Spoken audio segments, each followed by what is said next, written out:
What is up on this blisteringly ridiculous hot morning? Well, we're counting down to the start season in 3 days, and we're taking our first look at what's going on at LSU football camp. We bring in Wilson Alexander in for the latter, and in Wednesdays with Gabe, we each have no idea who will be on our LSU football Mount Rushmore. One's a no-brainer.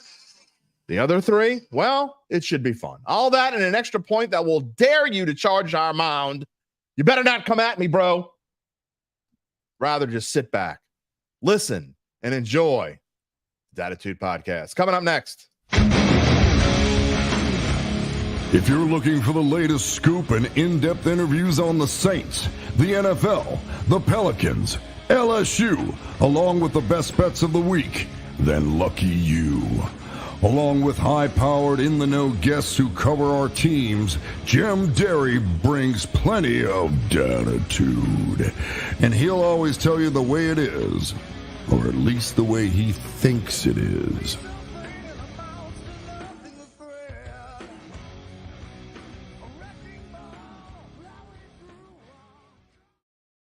Where you at, New Orleans? Hello to my friends elsewhere, everywhere, out there who have been hanging out with their best friend, the Heat Miser. Some of you young peeps don't even know who the hell that is. Most of y'all, though, I don't know who I'm talking about. If you don't know, I was asking Gabe this morning if he knew who the Heat Miser was. Remember this cat? I'm Mr. Heat Miser. I'm Mr. Sun. Mr. 101. Mr. 101, I'm almost going to wish for 101 today. Even the Heat Miser. He's taking a short break to listen to Dattitude, episode number 263, presented by Evangeline Securities, for a Wednesday, August the 7th, 2004. It's supposed to be hot. I get it. Jesus. Cristamundo. My feet hurt. So hot. I am your host, Jim. What is it? I forget what is the cold miser? Is it the cold miser? I forgot the other one. What is it the cold miser? Well, he's my friend. I don't like the Heat Miser. Whether you're watching on one of our NOLA.com social media channels or listening to the podcast on demand, as always, I thank you for being a part of the Dattitude family. 3 days from the preseason opener. We got a lot of comments going on. Y'all talking mostly to each other, but A-Town says, let's go.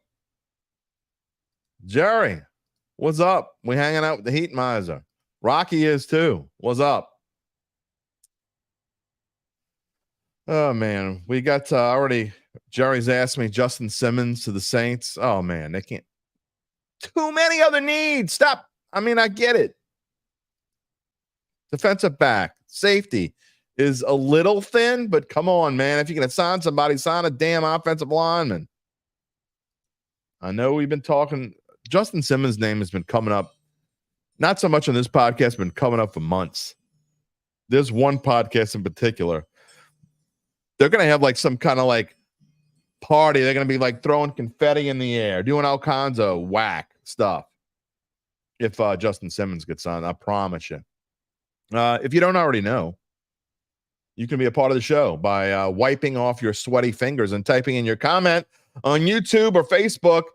And we ask that if you haven't already done so, to subscribe to our YouTube, our Dattitude YouTube page. We love the fact that you subscribe to the Saints Insider and the LSU Insider. We're going to have Wilson Alexander in a minute. We love the fact that you subscribe to those pages. But give us a little love. Trying to grow our YouTube page. We thank you for watching on Facebook or wherever you're watching. We get a lot of views every Monday, Wednesday, and Friday at 11 a.m. and later on demand on Facebook.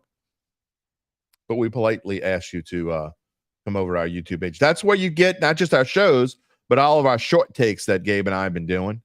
Telling you, all kinds of stuff on there. We've got at least one short every day, sometimes two, maybe even three every now and then as we get closer to football season. Of course, our show schedule is going to change when the season starts. Instead of just Monday, Wednesday, and Friday at 11 a.m., we're also going to have Monday, Wednesday, Thursday, and Friday. Thursday will be a pick'em show. Gabe will give us a pick. Thomas Casale, our sports betting director, is going to come on, give us picks. Uncle Big Nick's going to be back. it'll be fun on Thursday. So it'll be shorter shows, but let me tell you how to win a couple bucks. Have fun with it.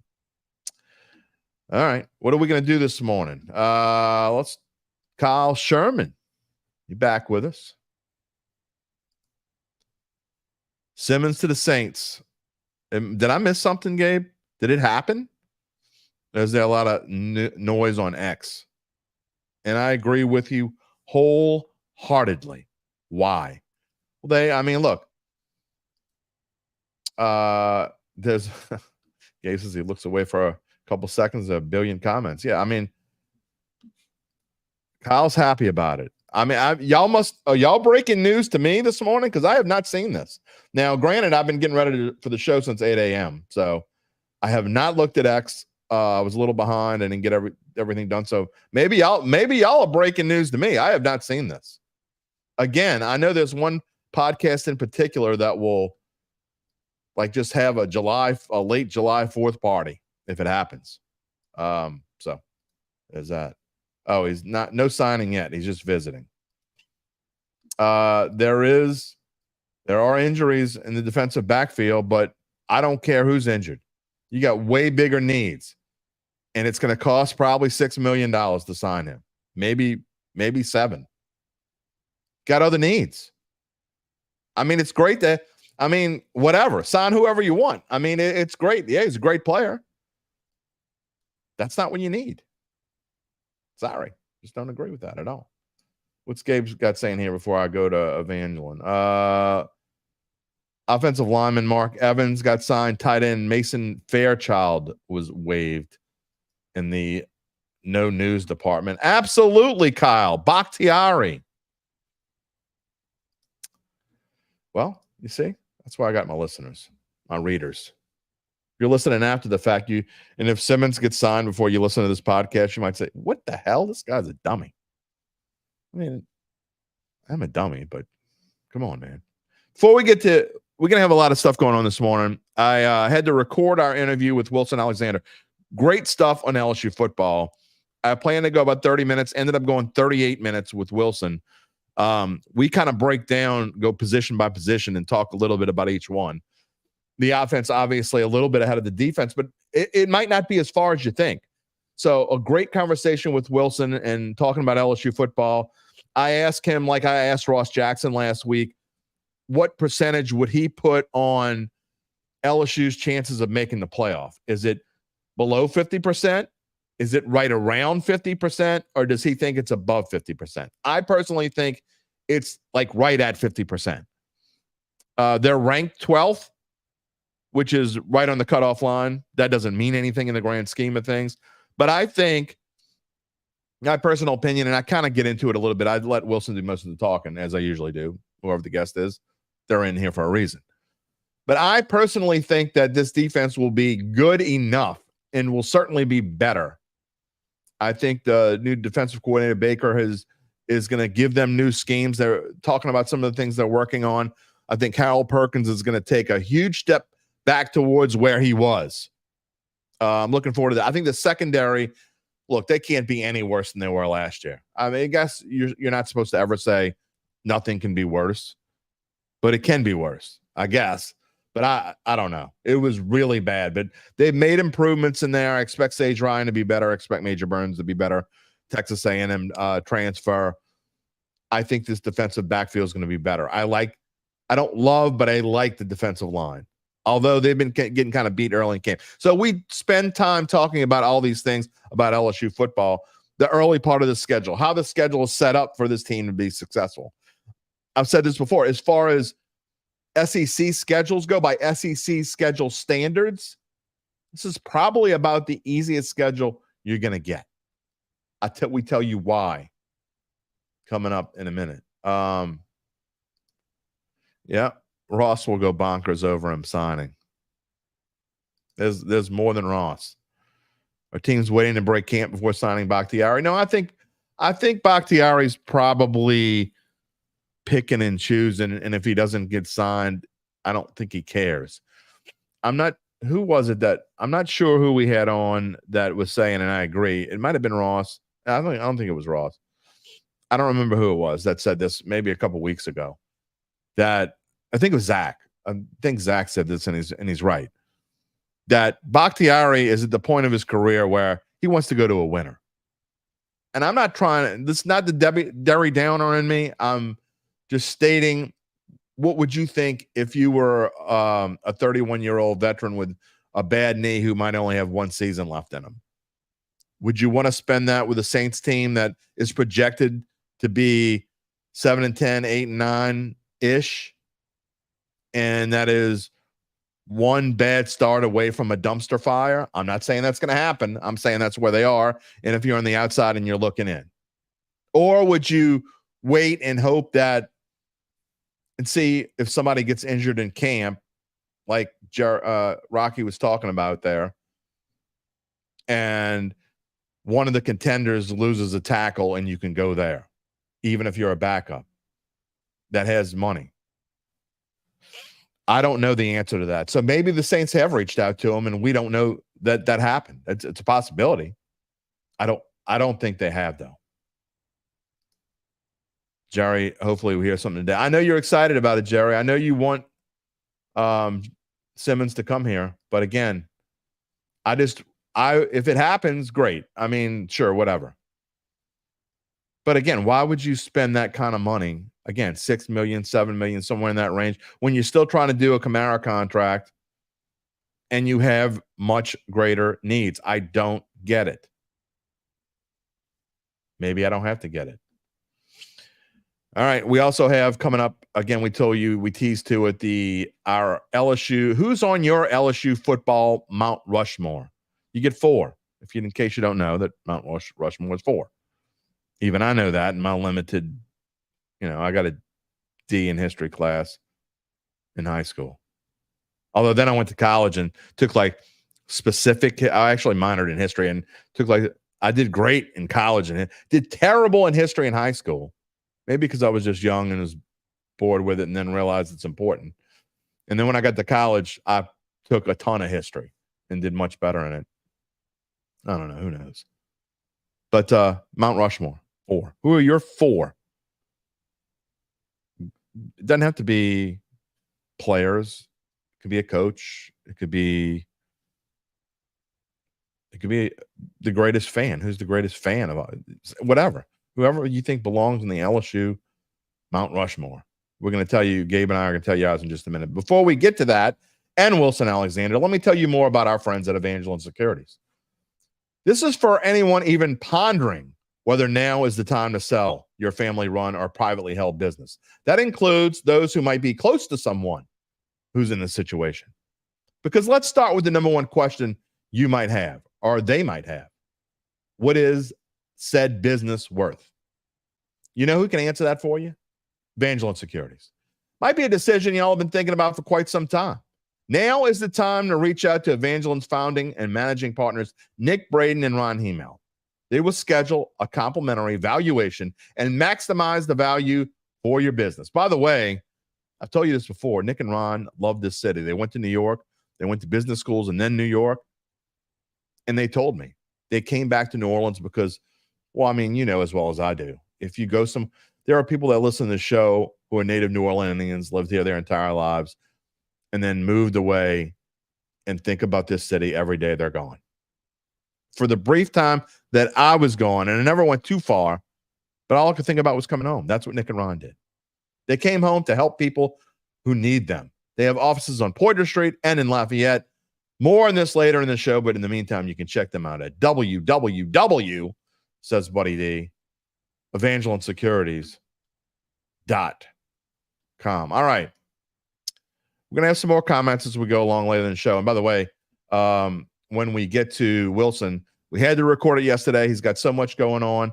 We had to find time to do it. We actually had to change some times yesterday to get it done. But we did get it done, and I thought it was important to have him on. So Wilson's coming on in a little bit. But first, it's Wednesday's Gabe time. What's up? Hey, what's going on? You got anything besides people are going nuts. By the way, we got a couple Mount Rushmore comments. You got a minute or two to get yours in. If you want to give me your LSU Mount Rushmore, Whether you've ever commented on the show or never commented or wherever you're watching, do it now. It's part of the reason I actually wanted to do this. I wanted to get people's opinions. And we got a couple. We got a couple. Yeah, of course. And I'm going to show them in a minute. But how did you come up with this idea? Because I actually think it's a pretty good one. Well, I mean, the other day I was just brainstorming ideas for what we were going to talk about, and I briefly mentioned to you, maybe we can disagree on some sporting goats.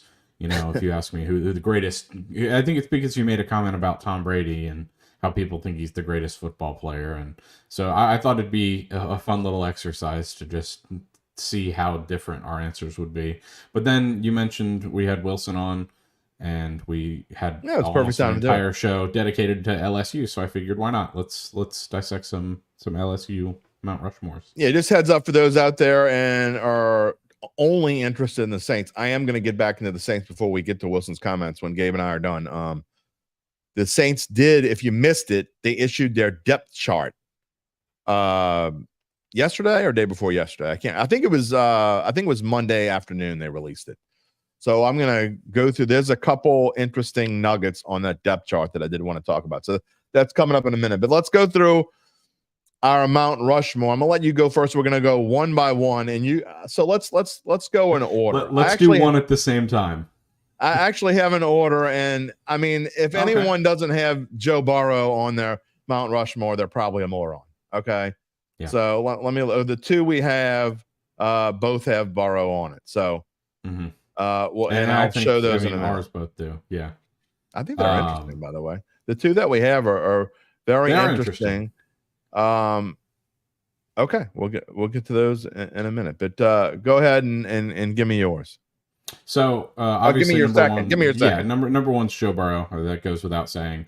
Number two, I have Billy Cannon. I think the Heisman winning, national championship winning combination automatically lands you on this list, seeing as there's only two in LSU history, because Jaden Daniels didn't win a national championship. So I think those two automatically land on the Mount Rushmore, and they should be in everyone's personally.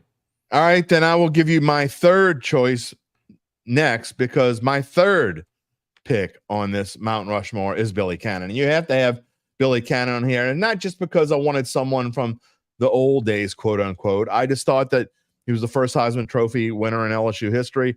I think that his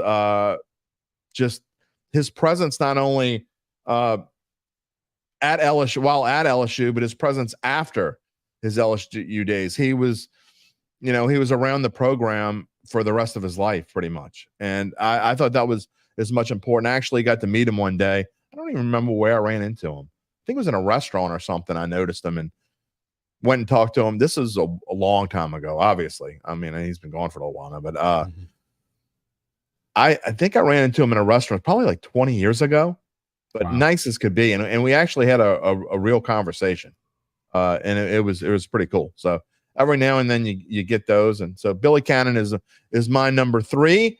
And I only mentioned that because so now we have two of our four are the same. Who is your number three? So I didn't put mine in any particular order. So I will go with, because I have a little caveat for my fourth one. So for my third one, I'm going to go with one a little out of left field. This might surprise some people. I haven't seen him listed in the comments. Glenn Dorsey. That's interesting. Why?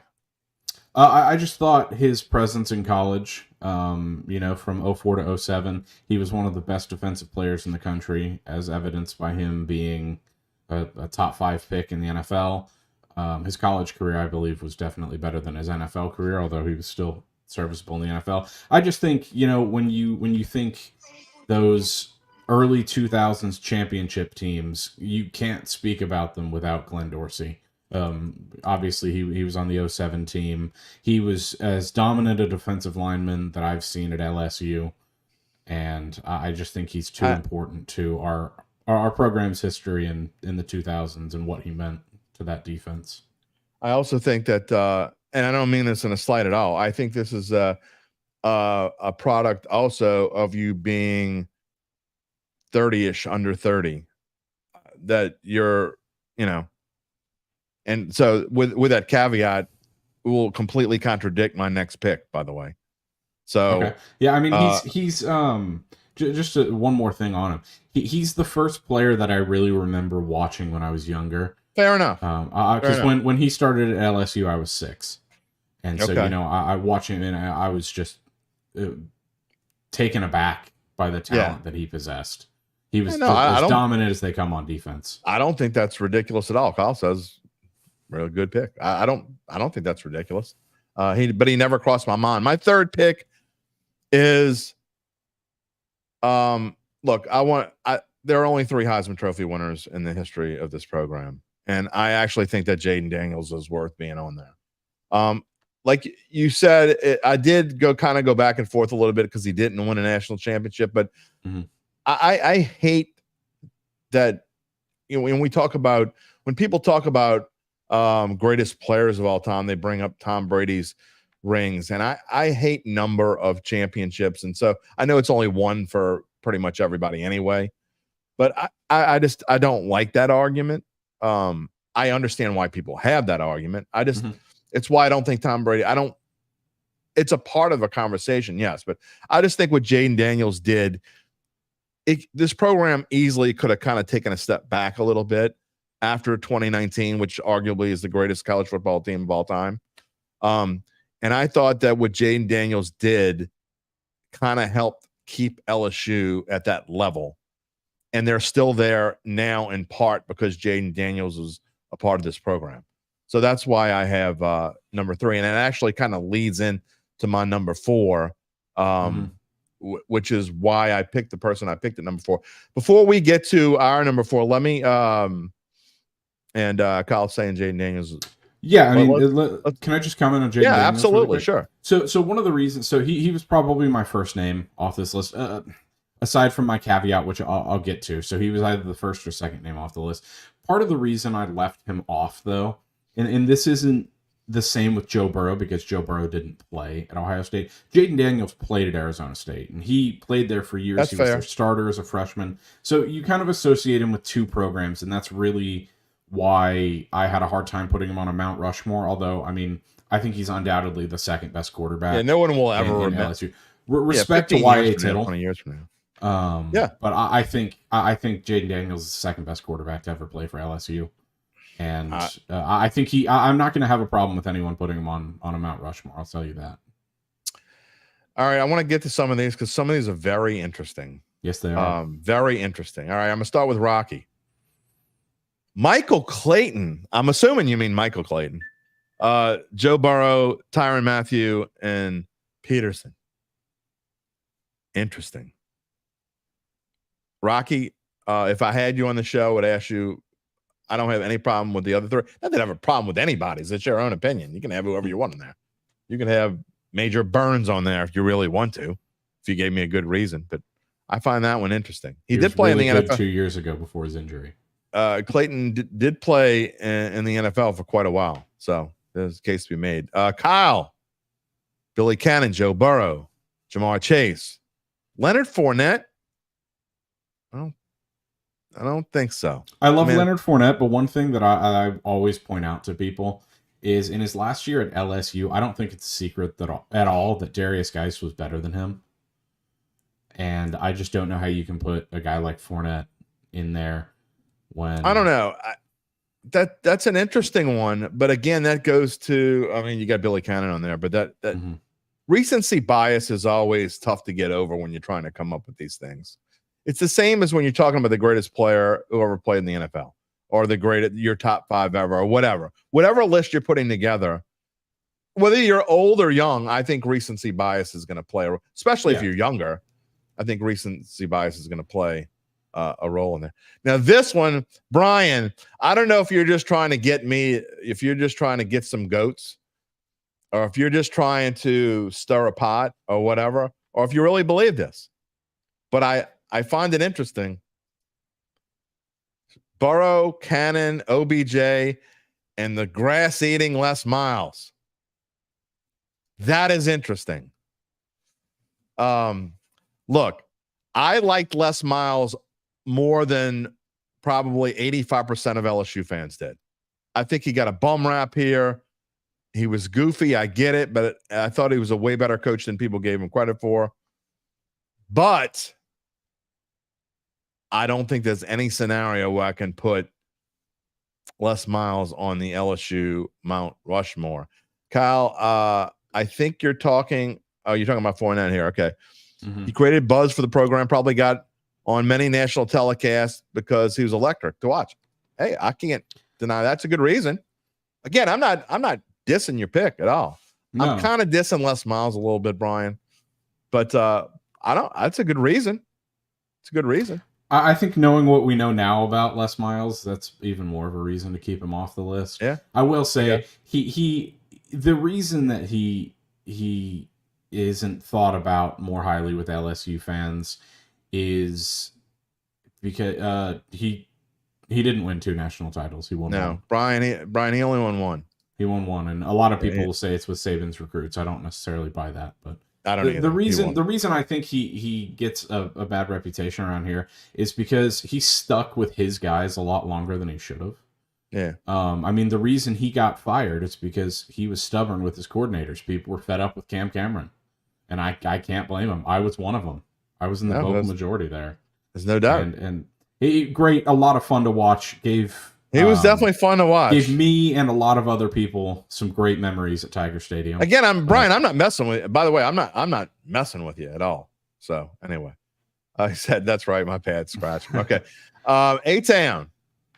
He's got Burrow, Cannon, Kevin Falk. That's an interesting pick. Josh Reed, another interesting pick. Josh Reed is often forgot about, just like Eric Martin is kind of. Again, you don't probably even know who Eric Martin is, Gabe, but Eric Martin played for LSU when I was going to LSU back in the mid 80s, and then went on to a long career with the Saints, and is there's zero question that Eric Martin is one of the top 10 Saints receivers of all time, maybe top 5.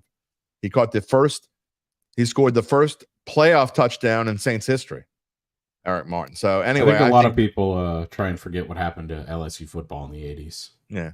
Okay. Well, we thank you for your responses. Gabe Henderson, who is the last guy that we have not? Who is the last guy in your Rushmore? Tell us your first 3 again, and then tell us number 4.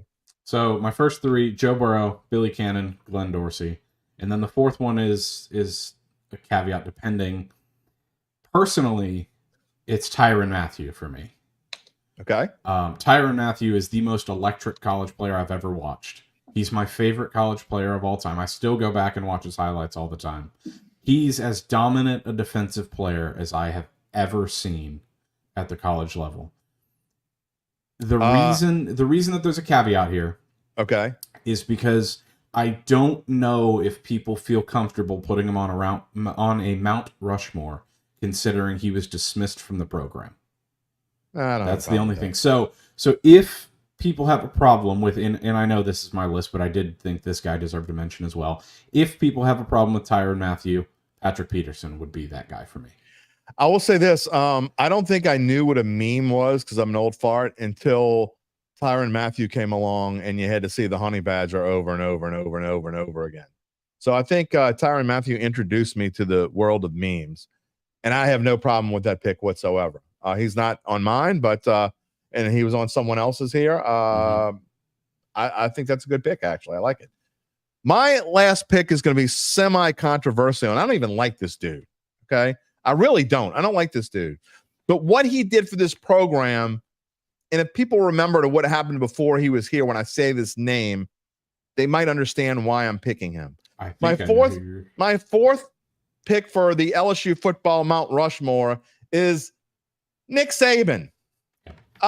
Look, what was LSU football for the decades of years before Nick Saban came here? They weren't jack crap. They were wallowing in mediocrity for decades. You know, it'd be great if they went to the Sugar Bowl every now and then. Nick Saban changed that, and it hasn't been the same since. It has been on a championship or bust level since he's been here. Now, of course, a lot of people hate him because he was a coach at Alabama, and I understand that. And I didn't like him when he was at LSU personally. I've said this before, and somebody actually emailed me and got pissed off that I said this. They said how ridiculous it was And no, it wasn't an email. It was actually a comment on one of the past streams after the fact. They thought I was a moron for saying, I just don't think he's a great human being. Okay. I need a whole show to talk about that. But if you're talking about people who belong on Mount Rushmores of LSU football and change this program, Nick Saban did that. Changed it. That's maybe that's an oversight on my part. I didn't even consider coaches. But I think as far as coaches go, Saban's got to be your number one because of all the reasons you discussed. You could argue that he is number one. I mean, and you know what? I will say this as well. To all the people who don't like him because he coached at Alabama, I never wished him success at Alabama. Yeah. Because why would you wish success on Alabama? But the one thing that I respect with Nick Saban is he never disrespected the LSU program. He didn't. To this day, and he still doesn't. It was Kyle said I respect the hell out of that. As Kyle says, at the ESPYs, the only team he mentioned was his LSU national championship game. Mm-hmm. You know what? I tell you what, if you gave him some truth serum, made him talk, I would be willing to bet that's his favorite one. Might not be his most important one, but it's probably his favorite one. Because, look, he thought he had a team in Michigan State that could get here. You know, Kyle says we owe him a great. Yeah, absolutely. I think again, without Nick Saban, I don't know that Les Miles is national champion. And not because Les Miles didn't earn his national championship, because it's Les Miles' national championship. But I don't know that Les Miles has a national championship. You know, I don't know that Ed Orgeron has a national championship, or that Ed Orgeron is ever a coach of LSU. I don't know that Joe Burrow comes to LSU. Decade later, after Nick Saban left, or longer than that. A decade and a half, actually. I don't know that Joe Burrow comes to LSU, because I don't think this program is the same program without Nick Saban. So I don't think so either. And, you know, I do wonder if he ever does think about that. Obviously, we'll never get the truth. I wonder if he would have stuck with LSU, because he obviously loved the program. I think that much. Oh, I think his ego. If he never went to the end, if he never went to the NFL, yeah. I wonder if he would have stuck. Absolutely, I think he would have. I really do. And I think his ego is so big that he thought he could go win Super Bowls in the NFL, and realize that it's not the same player pool, and you can't. I mean, people don't talk about this enough, but part of what makes him arguably the greatest college coach ever, that's another show for another debate. I don't know if he is or not. I don't think he was better than Bear Bryant, but that's, again, a different story. What made him as great as he was not only the fact that he was able to bring in the top assistant coaching talent anywhere, anyhow, and then he helped turn these assistants. If they weren't great already, he made them great. I mean, in my opinion. But that wasn't even his number one quality. No one has ever, and I mean ever, recruited like Nick Saban.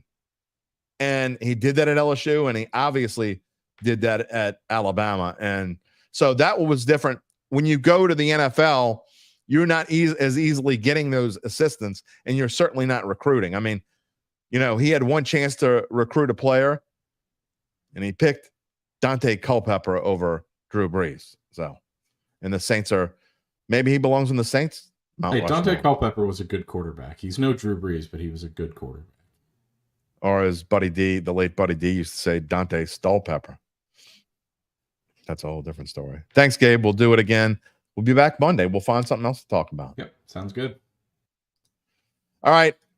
We are running long. And again, I got a 38-minute interview coming up with Wilson about LSU football and an extra point. So real quickly, I'm going to talk about this Saints depth chart. And there are a couple things, and I'm going to put my glasses on here because this type is kind of small. So indulge me for a minute, and you guys are free to comment about it as much as you want. One thing I found interesting, and it doesn't really mean anything in the grand, these depth charts on August 5th when it was released, or 6th, I don't remember, it was Monday or yesterday. It says on here as of 8/5/24. Don't mean jack. Okay. The preseason is going to have everything to do with changing these things up. But I thought it was interesting that Kendra Miller was still listed as the number, let's see, where is it? Where's the other running back? He's listed right behind Jamal Williams, the number 3 running back. Jordan Mims is 4th. James Robinson is 5th. I find that very interesting. Jacob Caboti is 6th. There are a couple other podcasts that are talking about Jacob Caboti is not making. He's probably make the practice squad. Not going to make this team. But I find that interesting. Is Kendra Miller coming back soon? And we don't know. Again, here we go with the whole. We're not going to tell you where he really is. Kind of nobody ask about Kendra Miller when he's. Ask these questions, people. I'm not in Irvine. I can't ask them for you.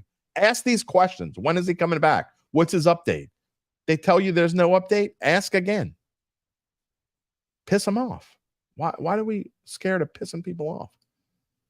I mean, it's kind of a big deal, actually. I think it is. I mean, your third round pick from last year, who was supposed to take the big leap this year, and nobody's asking questions about him, and now he's listed ahead of Jordan Mims, and we don't know if he's coming back tomorrow, 2 weeks from now, or going to be put on IR and can't come back until October. Nobody knows the answer to that.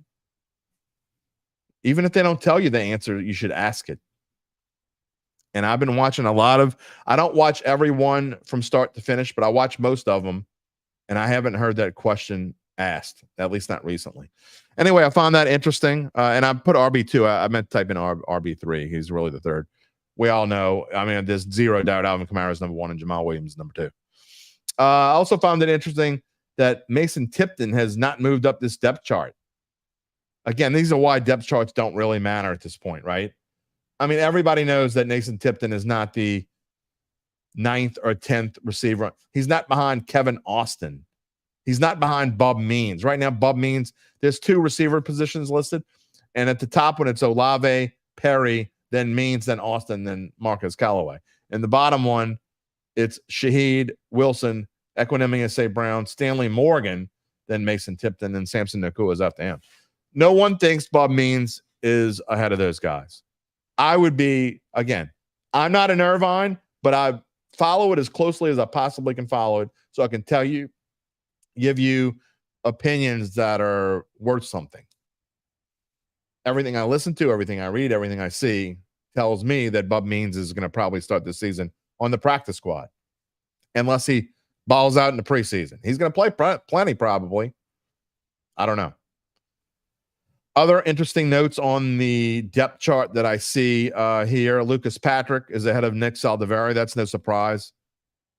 Even without the injury, Lucas Patrick was probably won the starting left guard spot, like, I don't know, a week ago maybe.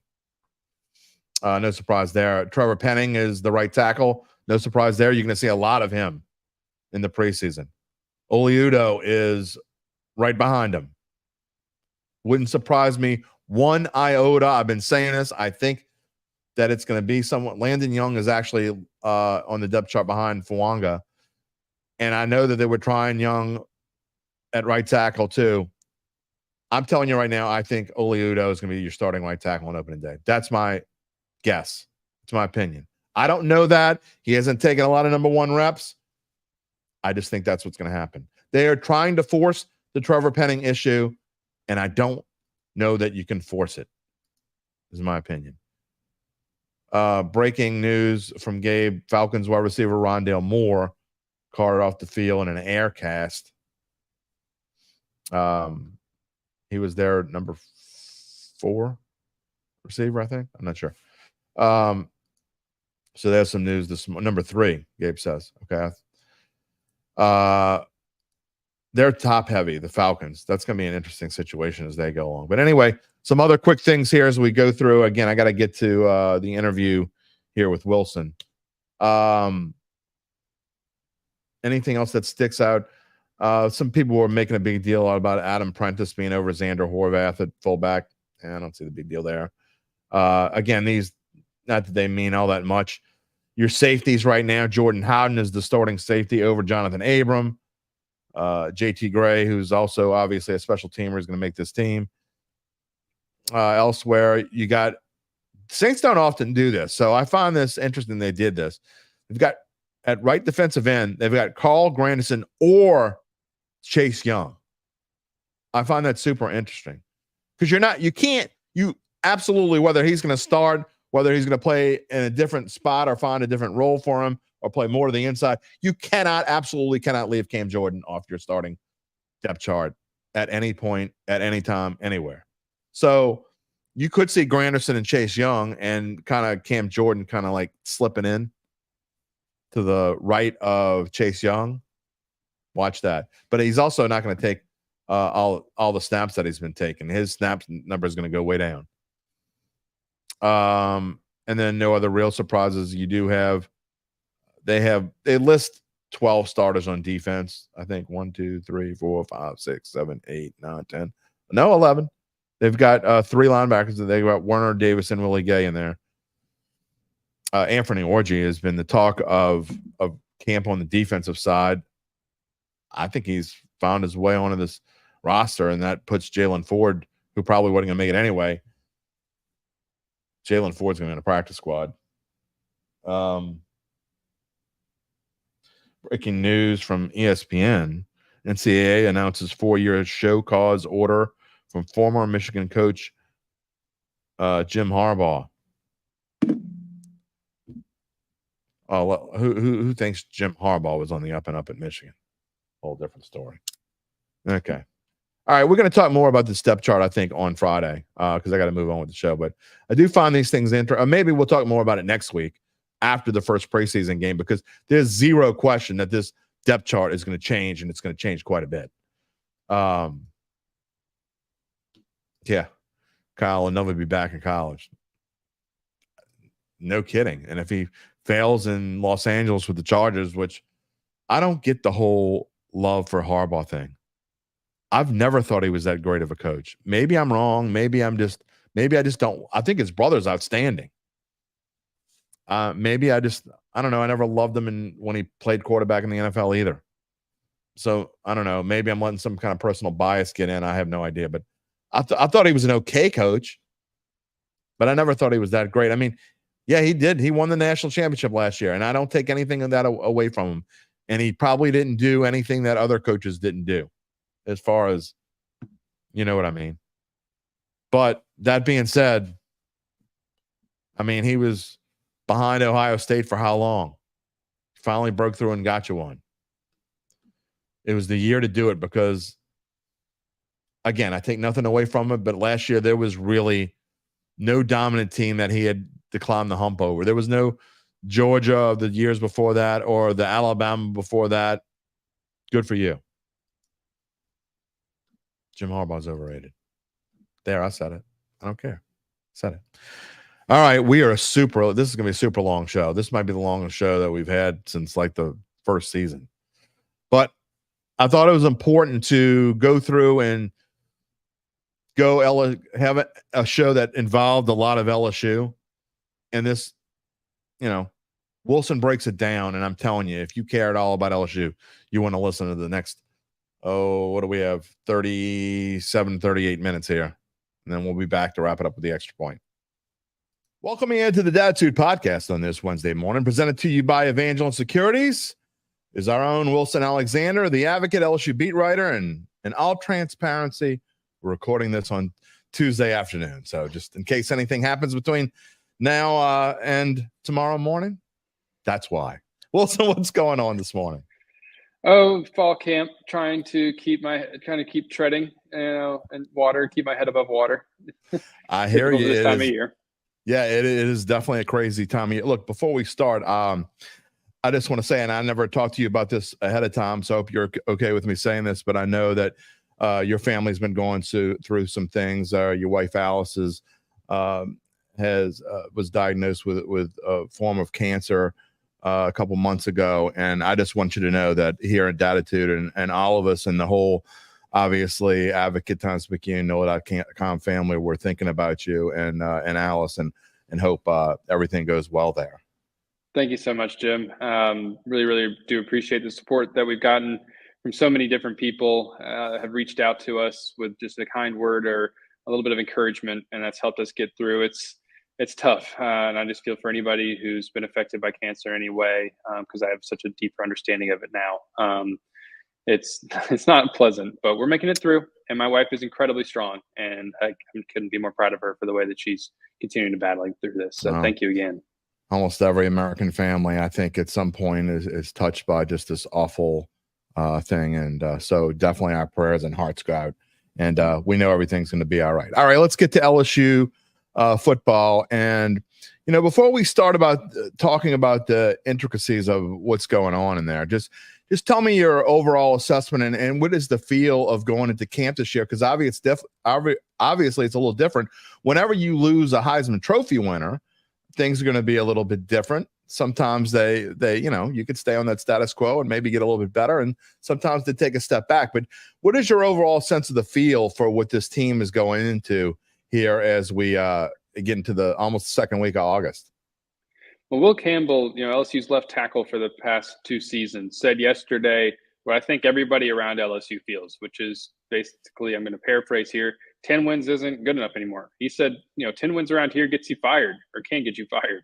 And that is certainly the way that it can be around LSU. And, this is, I think everyone's getting a little bit tired of LSU the last 2 years, going 9-3 in the regular season and then ending up with 10 wins because of the bowl game. That's been a great, sort of turnaround from where LSU was the 2 years before that at the end of the Ed Orgeron era, going 11-12 over 2 seasons. But this is a team now that really wants to be in college football playoff contention and have one of those 12 spots in the expanded playoff at the end of the year. There's a lot of still, things to kind of figure out about this group and whether or not they are capable of actually being in one of those spots and playing meaningful games in November to get into the playoff. Offensively, like I said, you're losing the Heisman winner. You're losing 2 really good wide receivers who are both Biletnikoff semifinalists. And, there's also things to like, and with a quarterback who's been in the program for a while, some talent at receiver, I'm almost bearing the lead here, a really good offensive line, and a defense that maybe is actually going to be getting better. I think it's one of those things we'll have to see to believe in the season opener, but we're seeing some positive signs on that side of the ball here very early in camp. I read that quote, and that's absolutely true, and especially with fans, because sometimes fans have over expectations, especially with LSU football, and they think if you're not in the national championship game, then you failed. And sometimes that's true, but sometimes expectations are a little bit crazy here in Southeast Louisiana. But one thing about this team is it's now, not that it wasn't before, but there's no question now that this is Brian Kelly's team. Most of these guys here are Brian Kelly's guys, and obviously they're buying in. But it just feels like it's Brian Kelly's group now, right? Oh, it does. This is, you look back 2 years ago coming into, I guess really it's his first spring practice. I was going to say camp, but I think I'll go back to really spring practice.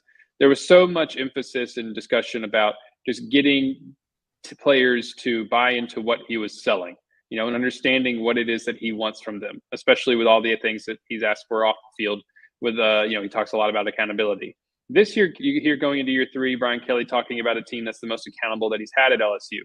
That's really player-led and player-driven, which is a great thing for any football team. You don't want that coming from the coaches. You hear that from coaches all over the place, that they want them to have player-led teams. You're hearing that out of LSU at the moment, with guys like Garrett Nussmeier. A lot of people, his teammates and Kelly have complimented his leadership. And it is certainly a team that, has now been crafted by Brian Kelly and by his staff.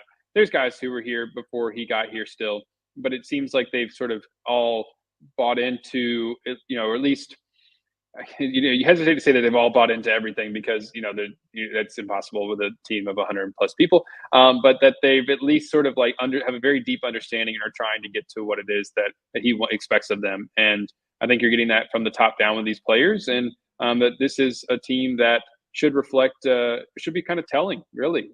3 years in, what kind of evaluation can we make of LSU at the end of the year is going to be rather fascinating, because that's always sort of a time, year 3, year 4, when you can sort of start to look up and during coaching tenure and really have a better understanding of, what that coach is doing.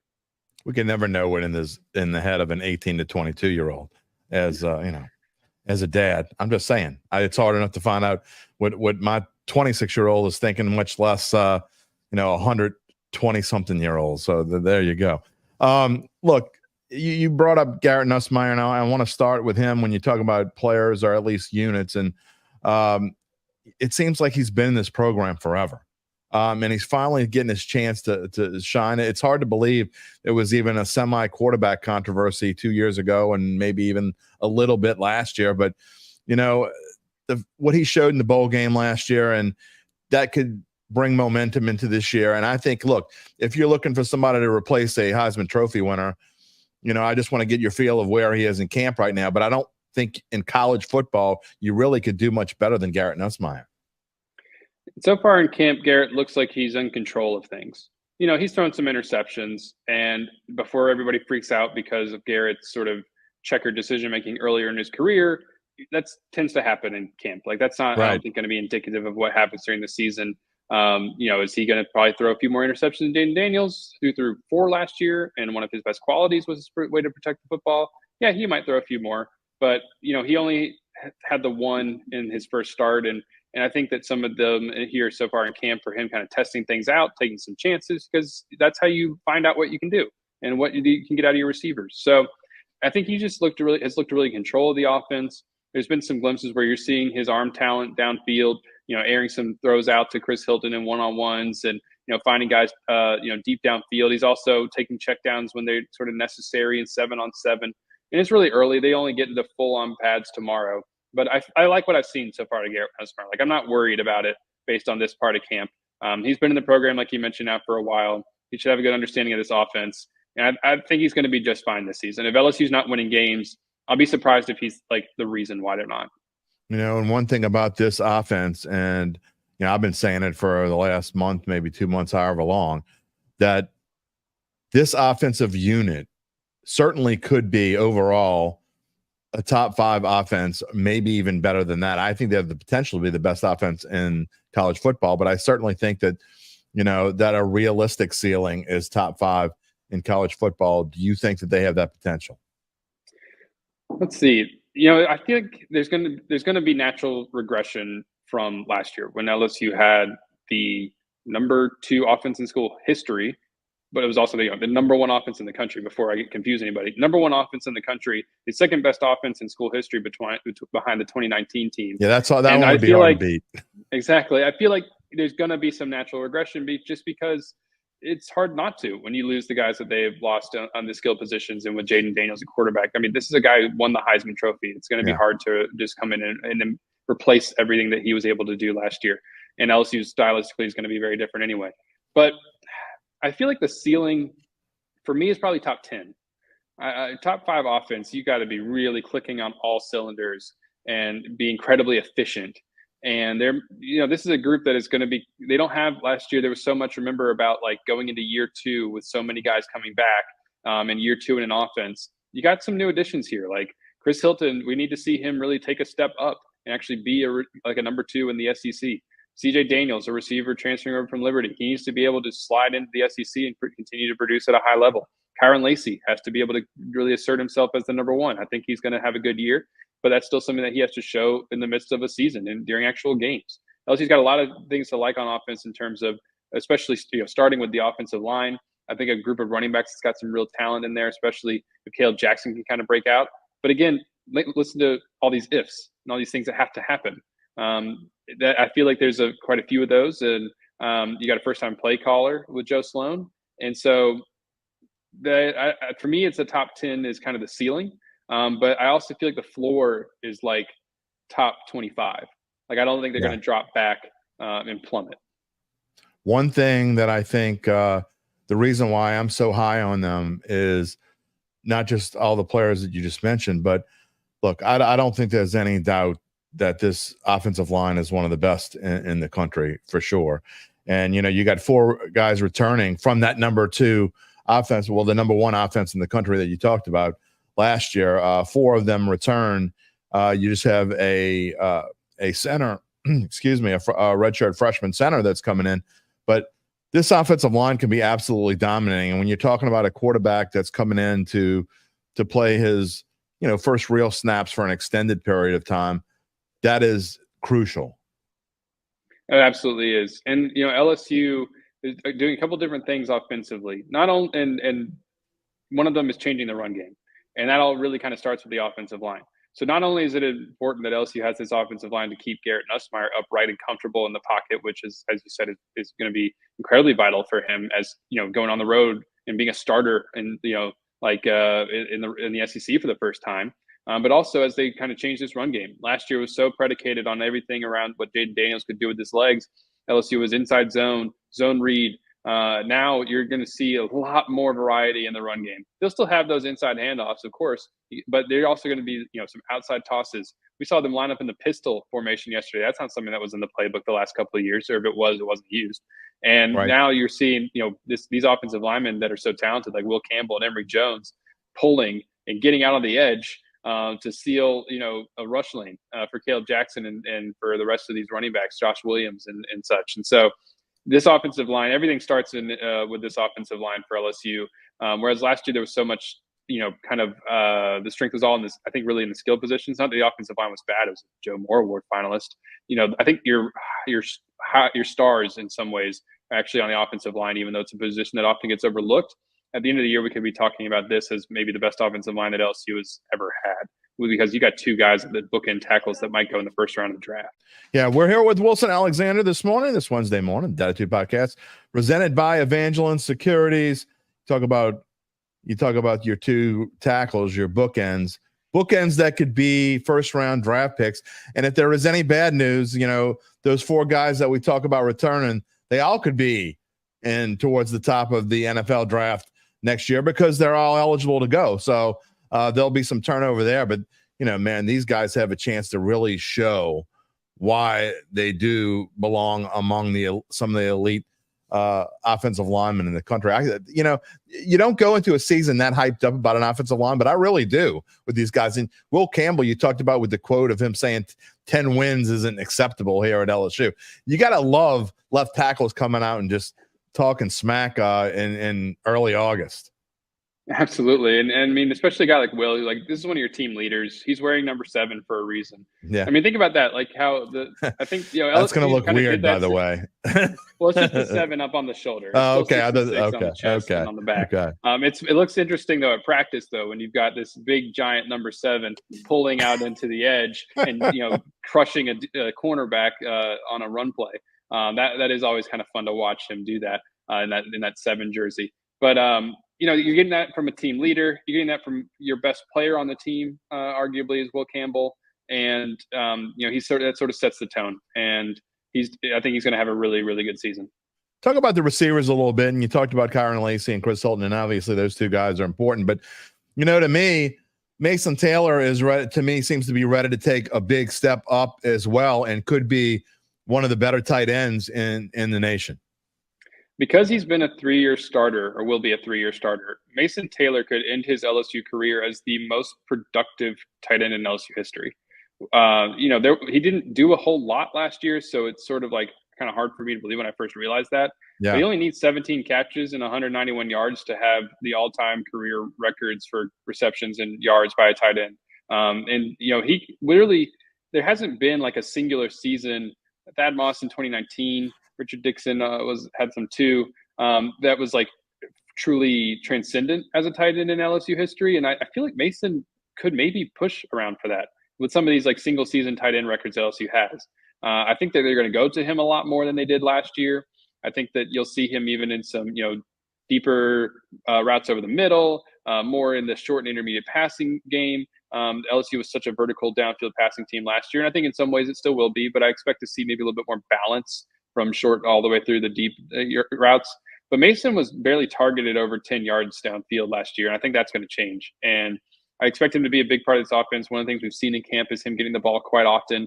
And so I feel like Garrett trusts him, is comfortable with him as a check down, but I think he's also going to be more than a check down option for this offense and could end up as, one of the team's, top players at the end of the year and really end up having a season that, look at LSU's tight ends over the course of, team history here, really ends up being one of the better ones that they've had.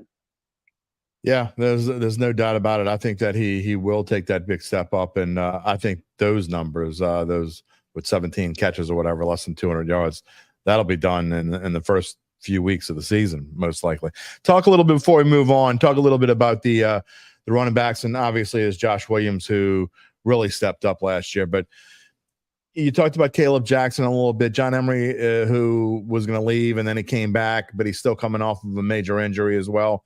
I'm a little bit worried about running back depth.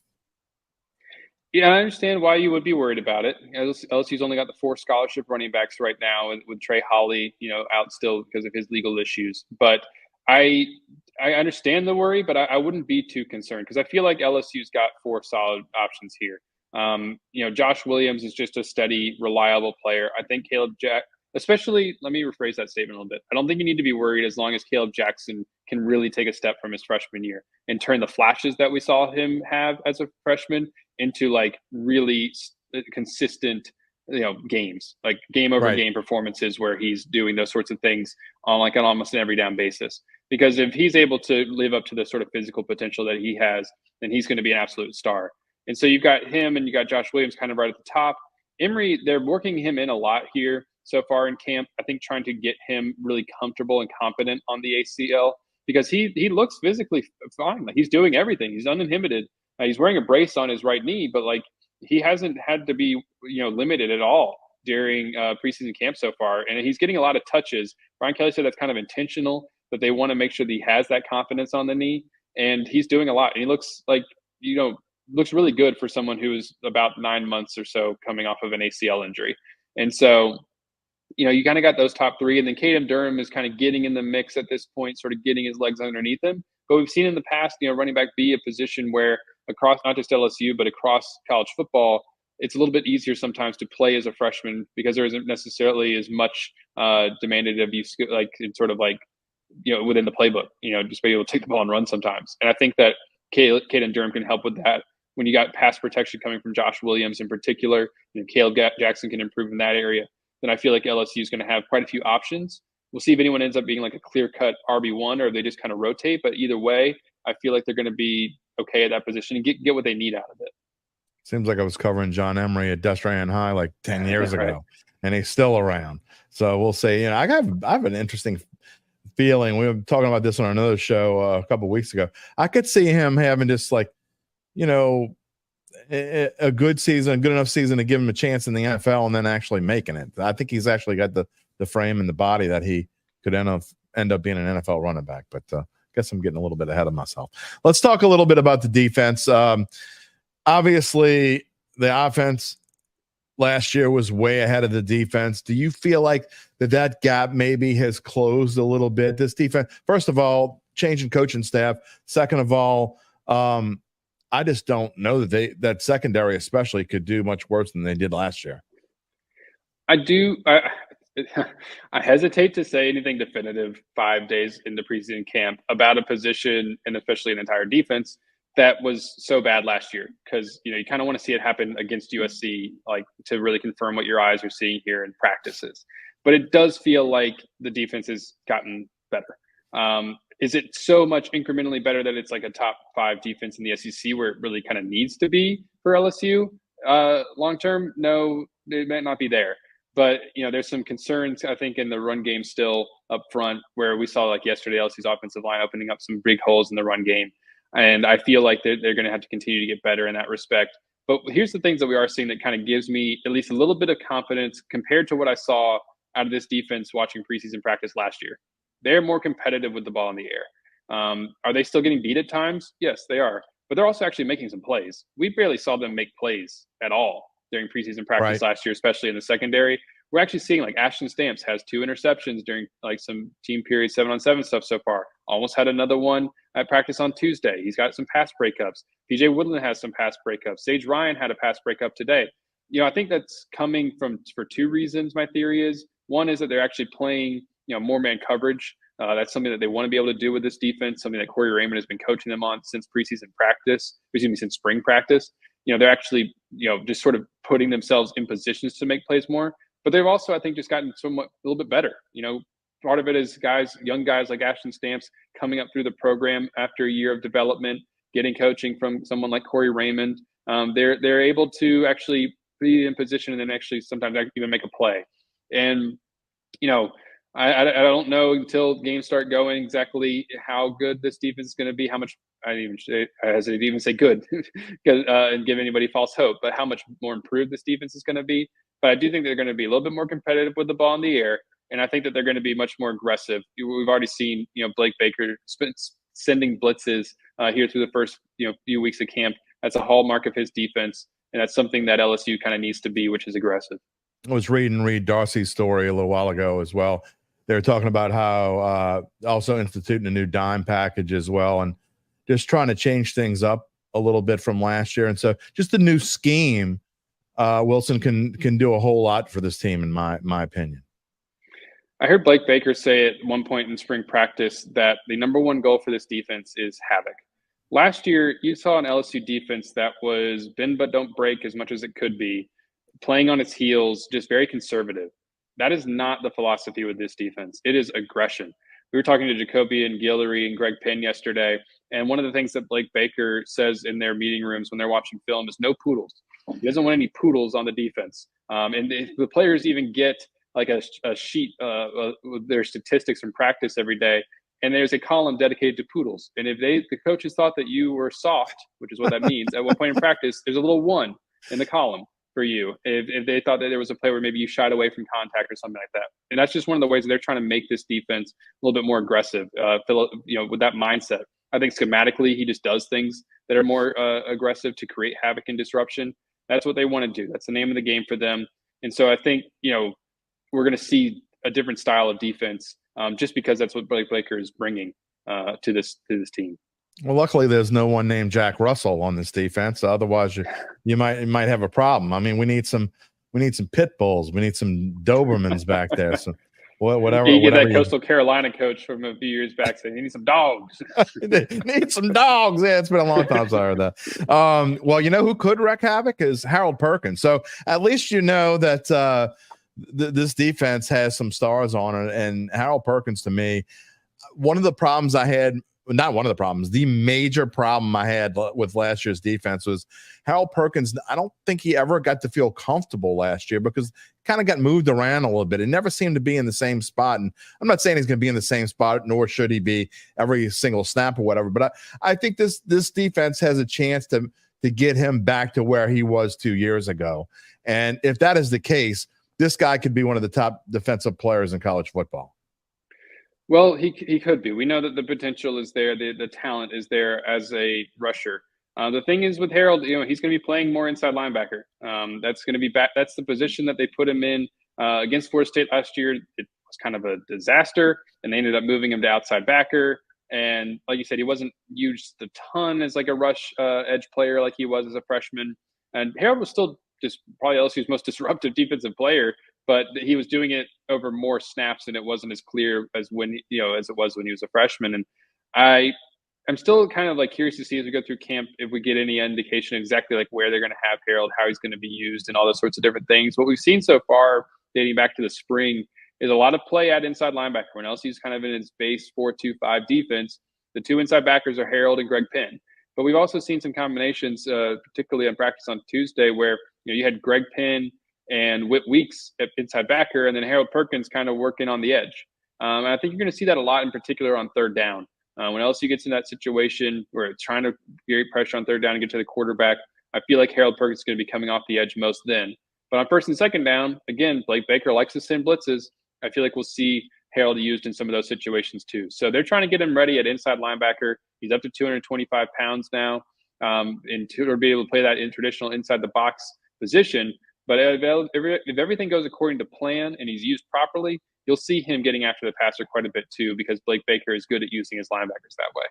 A few more minutes here this morning with Wilson Alexander on the Wednesday Dattitude podcast, brought to you by Evangeline Securities, being recorded on a Tuesday afternoon just because that's when Wilson can do it. He is a very busy man. He's working like 70, 80 hours a week right now. But that's, we go into this business, Wilson, I say this all the time, but we go to sleep in August and we wake up and it's January. I mean, that's the life of a sports writer, isn't it? It is. Especially going back and forth. As you mentioned, my wife's cancer treatment is getting done in Houston. So I'm going back and forth to Houston a ton. So say, how are you handling all that? I mean, that's got to take its toll as well. It does. I try to stay on get enough sleep every night is really the thing, and sort of try to take care of myself when I can. But it's nice to be in football season though, and kind of just have that going on. I mean, gosh, I love college football. So, that's kind of something enjoyable going on too. Well, I'll tell you, it's going on every day for the next 5 months. That's for sure. Before I do want to ask you a real quick question about the schedule, but I want to end here with the personnel part of it with this defense. And you talked about the defensive line, and maybe they struggled a little bit against some of the – look, the one good thing for this defensive line, who I think actually could be pretty decent, is they're going up against this aforementioned offensive line that could be one of the best in the country, if not the best in the country. So when you're going against that every day in practice, that certainly gets you ready for the rigors of the SEC. Well, they say iron sharpens iron. In this case, it might be, iron sharpening some other kind of metal and getting this defense to a little bit more of an iron sharpens iron kind of situation. Because I think that there's so many new players here on this defensive tackle position in particular. With you're looking at three guys like Dominic McKinley, Gio Paez, and JVR Suggs, who are practicing with LSU for the first time. Three guys who are a lot of attention is around. Paez has been a consistent starter alongside Jacoby and Guillory. Those two will certainly be in the rotation if they are not actually the starters on this defense at tackle. With Suggs and McKinley, they're kind of rotating, and I think LSU is sort of continuing to see who else can play. Sean Washington is somebody who's made some steps forward since the spring, but needs to continue to do so. Kimo Makinioli, the former offensive lineman, is kind of in the mix. You got McKinley in there as well. And then Jalen Lee, who's been out of practice because he's been catching up on a Spanish course, has to complete his academic requirements there from the summer. He'll be someone who they are looking at too. So, I think they're okay on the edges. They need to get more out of Savion Jones than they did last year. But Braden Swinson was a productive player last year. And so I feel like they're going to be probably okay on the edges. It's just up the middle. Can they really set the tone there up the middle like you need to at defensive tackle is going to be the big question. Yeah, I think they have potential there. And you talk about rotating players in and out. And I mean, that kind of shows that this unit does have some depth. So that's obviously a good thing. And we'll see how it goes going forward. Again, new defensive coordinator, new scheme. I think things can only get better for LSU on that side of the football. We'll see how it goes, especially early on as we move on and finish up here with the schedule part. And, you and I have talked about this schedule a little bit before. And one thing that this team has to do right now, if you look at Las Vegas odds, LSU's basically even money or thereabouts to make the 12-team playoff, and they're ranked number 12. And so they're, going to go in with that thinking. They have basically a 50-50 shot to get in there. But to be able to do that, Wilson, there's no question in my mind that you have to win these first 5 games. And the good news is 4 out of the next 5, at home with just the one road game in South Carolina. I think this team has a real chance to start 5-0 and make that Ole Miss game with a bye week before it one of these national big-time games, potentially 2 top 10 teams playing each other, if that is the case, going in October 12th. We're going to find out a lot about this LSU team over the first month of the season, not necessarily because they're going up against big ranked opponents, but because of sort of the situation, who they're playing, and sort of some of the situations in which they're playing them. USC, a team that was not good defensively last year, very similar to LSU, but again, marquee matchup in Las Vegas. LSU has not won a season opener since 2019. Can they finally go and win a season opener against a big name program like USC, one that's still got some really good pieces on the offensive side of the ball and is going to test that defense right away with guys like Zachariah Branch. So, if they can win that one, then I do think you're looking at a 4-game stretch that is rather manageable. But again, where you're getting to get a nice test, playing at South Carolina, even though that's a noon game local time. So Williams-Brice Stadium doesn't have the chance to be quite as raucous as it can be at night. That's a pretty hostile atmosphere. They get that standstorm going with all their shakers, and those fans show up. And especially if they're in a game, they will be loud. And that South Carolina team, I don't think is very good coming into this year. They lost their best player in Spencer Rattler, but they are still, again, going on the road in the SEC at a stadium that can really ratchet it up in terms of the noise level and throw teams off on the road. It's going to be a nice test for them. And then you get UCLA coming here to Baton Rouge. Don't know what to make of UCLA, first-year coach, all those things. Again, seems manageable, but another team with some, marquee sort of name to it that it feels like, at least at certain positions, they should be able to be, have Power 4 players. And so I feel like there's a good chance to go 5-0 going into that Ole Miss game, especially if you can make it past USC. But they'll get some good tests along the way. And I think we'll have a pretty decent idea of whether or not this team is we're capable of competing for a college football playoff spot by the time they're going into that Ole Miss game, because they'll have gotten some nice tests. And then if they beat Ole Miss too, then it really feels like, okay, this is a team that can make some noise here in November. That would be crazy if they did that. If they start 6-0 with a win against Ole Miss, then you're talking about top 5 territory. Because if those teams go, and I don't have Ole Miss's schedule in front of me, so I don't know what the chances of them going to that game are undefeated. But if if those teams are undefeated, the winner of that one's probably going to be in the top 5. I mean, in all honesty, you would think so. Getting USC at the right time, Caleb Williams no longer there, so they're going to be playing their first game without Caleb Williams, and talk about South Carolina, not just losing Spencer Rattler, but also a early second round pick and a wide receiver as well. So that's right. I mean, so a lot of talent that this team's playing. And another thing is, you look at the schedule and you do go to Vegas. It's a neutral site game. There'll be plenty of Tigers fans there, but there's only 4 road games the rest of the year on the entire schedule.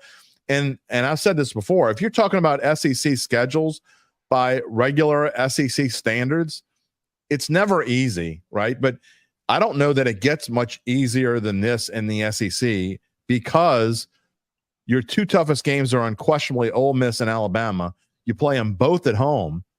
And then your other games, Vandy and Florida, let's face it, they probably aren't going to be very good this year. What are Arkansas and Texas A&M going to be? Texas A&M got to be better than they were last year. And Oklahoma seems to be taking a step down as well as they enter the SEC. So honestly, if you could draw up a schedule with the teams that you pretty much have to play, I don't know that it gets any better than that.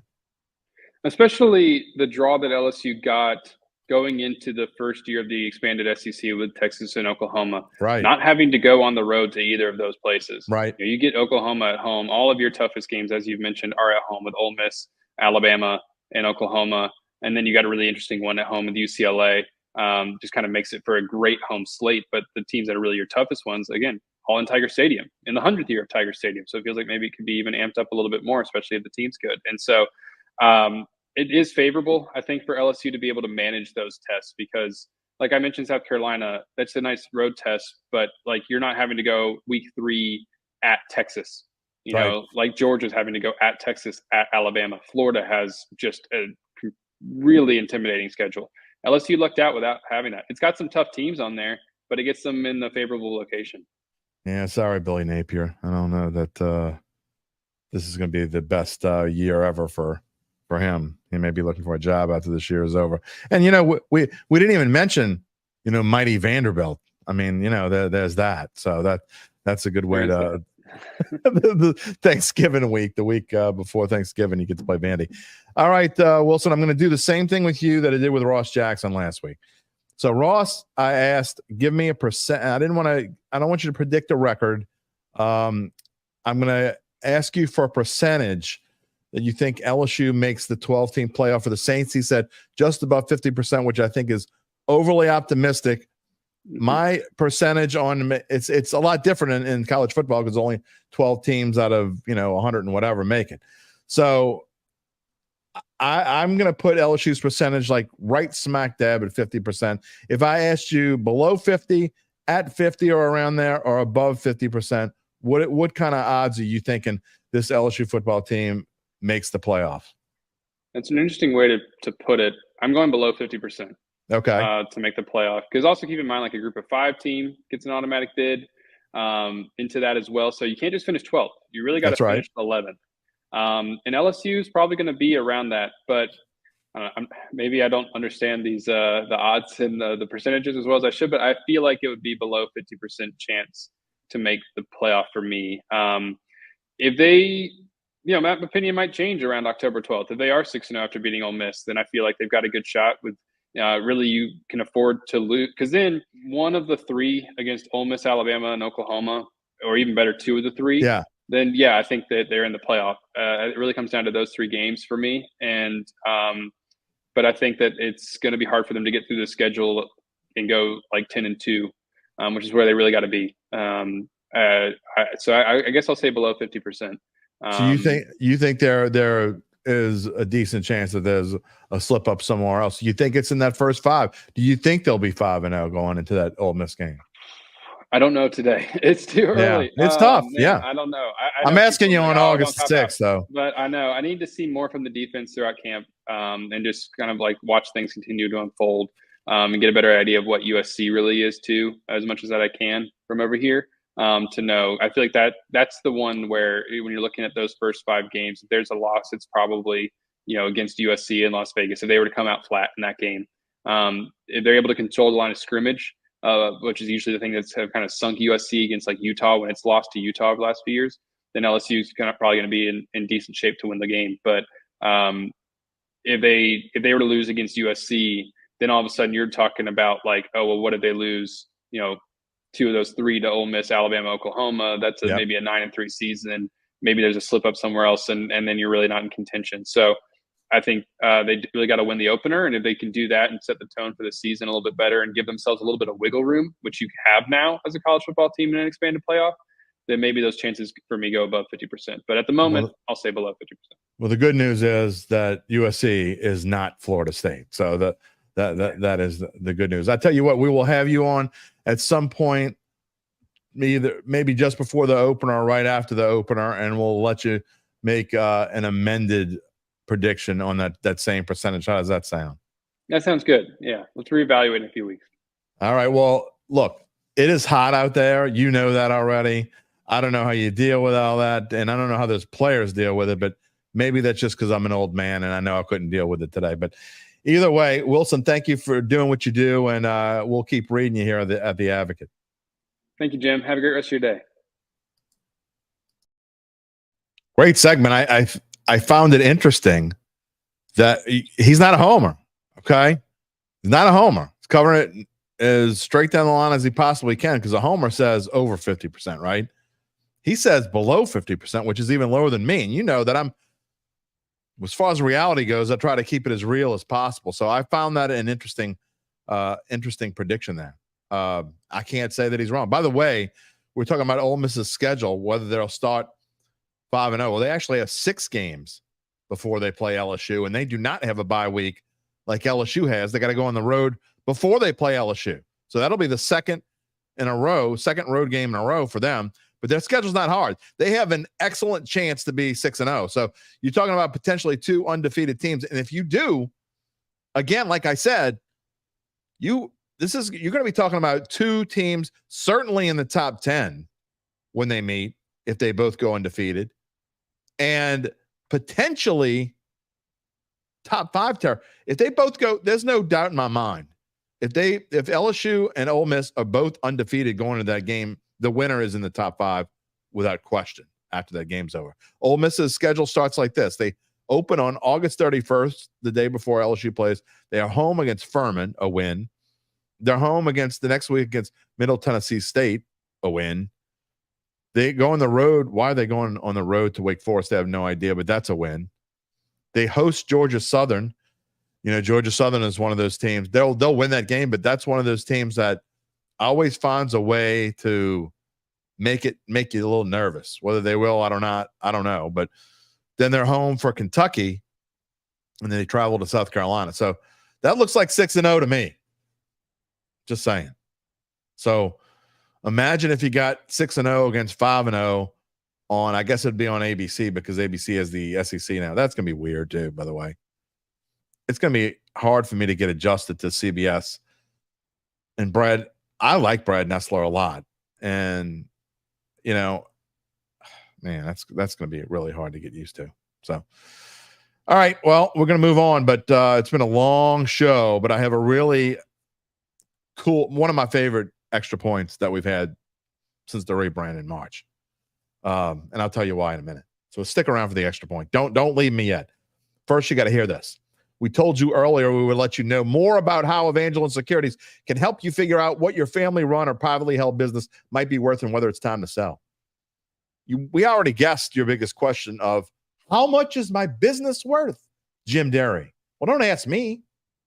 I can't tell you. Neither can Uncle Joe or Ralph down the street. They have no idea.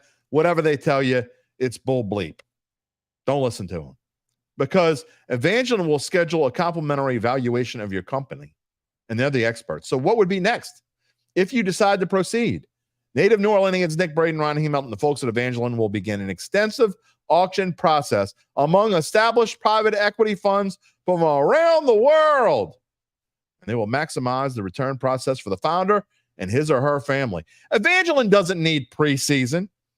Their starters are always on the field, and they are the top producer on their platform.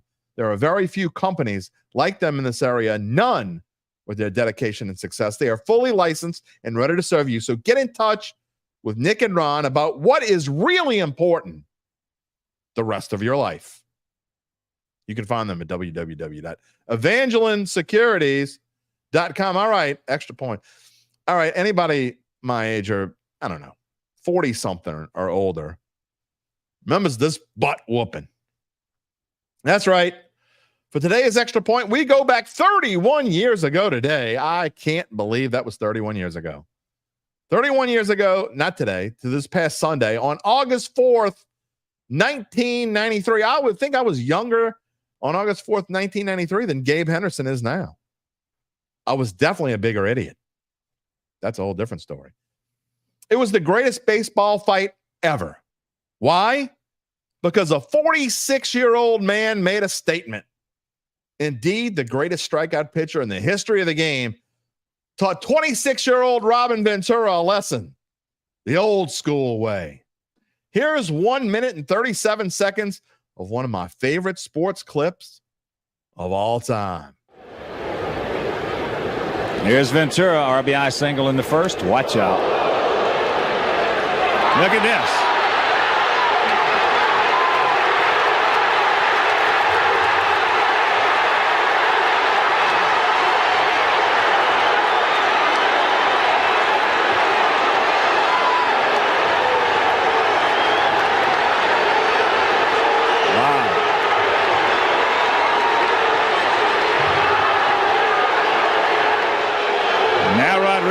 Wants to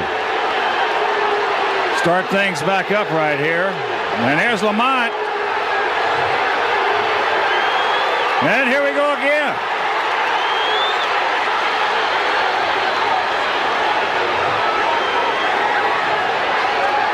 I cannot see who is in the middle. Bo is in there. If somebody drags out.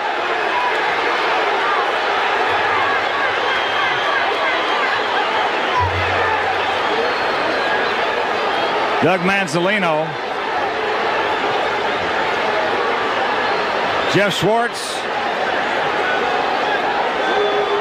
Boy, Mickey Hatcher's got a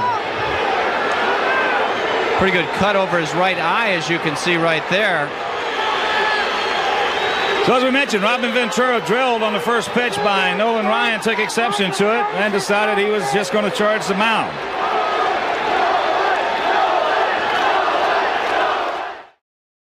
Robin Ventura got his ass whooped. Ain't no other way to say it. You saw in that clip former White Sox manager Gene Lamont lose his mind, and maybe the greatest athlete of all time, Bo Jackson, playing peacemaker. Even Bo knows you don't mess with Nolan Ryan. The best part of it all was simple. Don't mess with a grumpy old dog, because he will bite you in the keister, or in this case, with an uppercut to the nose, again and again and again. You could use that theory with this show. Yeah, I like that. Remember the late, great Toby Keith once saying, I ain't as good as I once was, but I'm as good once as I ever was. And we will be even better on Friday when we have to get to part 4 of our 8-part series and previewing the 2024 NFL season division by division with our friend Larry Holder of The Athletic. I might have an uppercut in there for you. This week, we wrap up the AFC with the AFC South. Will it be Gabe's Houston Texans? What about the Colts of Jaguars? Maybe even, nah. We thank our own Wilson Alexander and, of course, Gabe Henderson, even if maybe his LSU Mount Rushmore was a little shaky. No, I liked it. I'm just kidding. A reminder to subscribe to our Dattitude YouTube page. Click the little bell to receive notifications when we go on the air live. You can also find us wherever you get your podcasts, including Apple, Spotify, and many more. You can also find a replay of the show on NOLA.com/sports. We will see you on Friday. Remember, the AC is your best friend. The Heat miser, he's just a jackweed. Stay cool, New Orleans. Take it easy, my friends. If you're looking for the latest scoop and in-depth interviews on the Saints, the NFL, the Pelicans, LSU, along with the best bets of the week, then lucky you. Along with high-powered, in-the-know guests who cover our teams, Jim Derry brings plenty of Dattitude. And he'll always tell you the way it is, or at least the way he thinks it is.